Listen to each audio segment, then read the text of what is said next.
The Battle of Pilot Knob, or Fort Davidson, fought during the Confederate invasion of Missouri, proved to be a very costly battle for the Confederates, in both manpower and time.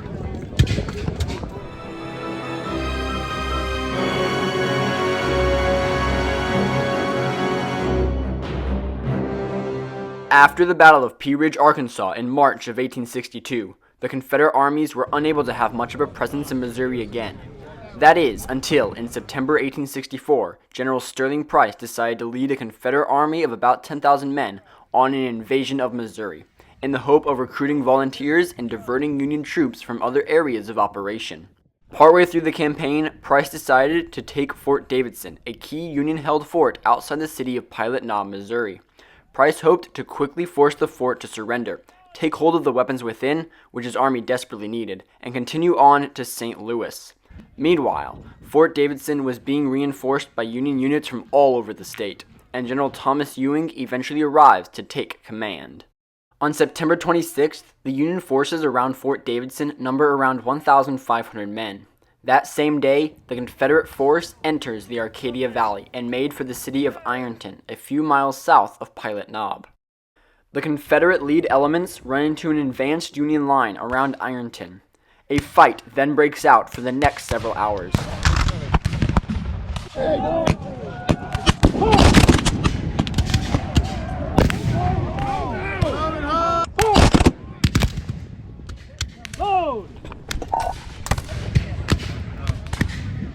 As the sun sets, Confederate numbers come to bear, and the Union troops fall back towards Pilot Knob.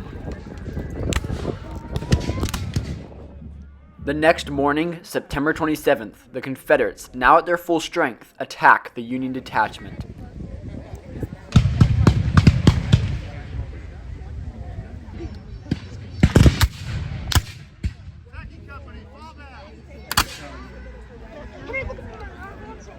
They succeed in driving the Union troops back to Fort Davidson. The Confederates then practically surround the fort and prepare for an attack. Price attempts to place cannon on top of Shepherd Mountain in order to bombard the fort.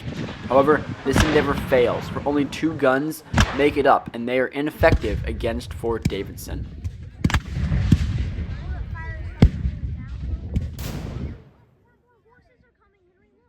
At 2 p.m., the Confederates launched their first attack.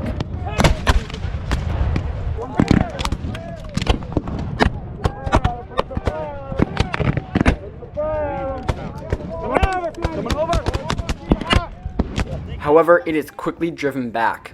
Throughout the rest of the day, the Confederates launched multiple piecemeal attacks from multiple angles on the fort.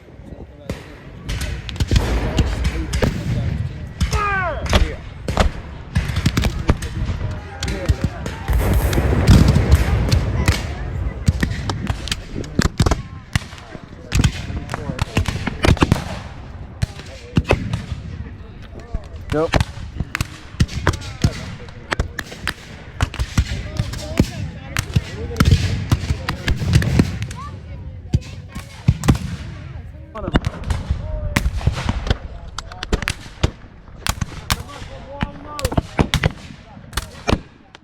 A few of the attacks achieved limited success.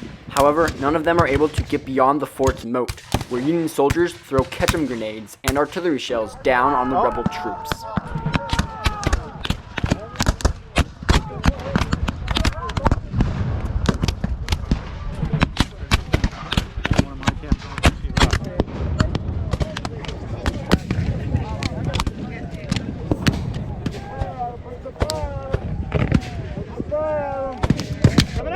Coming over! Keep it hot! Oh, hold on. What's in place? Loaded.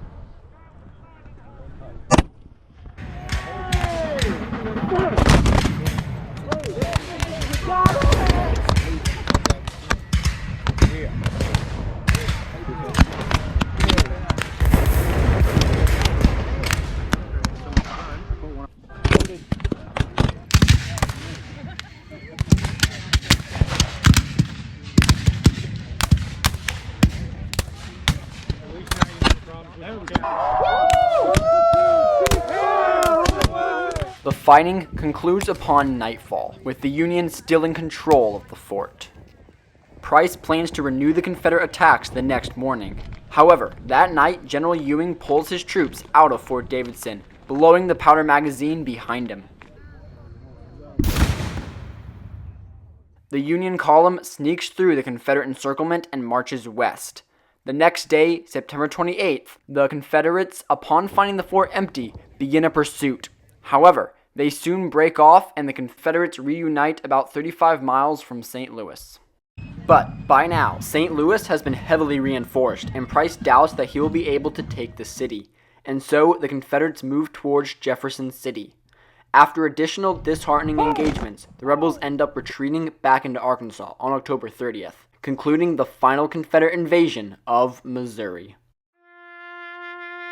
The total casualties for the Battle of Pilot Knob were, for the Union, about 200, and for the Confederate, about 1,200.